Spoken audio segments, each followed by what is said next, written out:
أبناء اليوم الحلال ما حل في جيبه والحرام ما حرم منه. الحرام عنده اللي بيقدرش يوصل له. مشكلة مجتمعنا اليوم صعب الحلال وهون الحرام.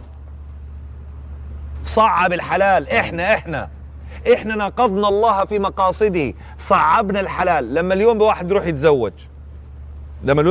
يتزوج، بدي وبدي وبدي وبدي وبدي وبدي وبدي قديش تحط؟ لكن لو صاحب واحدة اسهل وارخص. فنحن صعبنا الحلال وسهلنا الحرام. صحيح. لو اراد يتزوج الثانية تقام الدنيا ولا تقعد، يلعب. لكن لو زوجته نفسها عرفت انه مصاحب بتسكت. طب ليش؟ لاننا صعبنا الحلال وهونا الحرام، فسهل الحرام على اهله. وبنرجع بنقول يا رب تنصرنا وترجعنا المسجد الاقصى.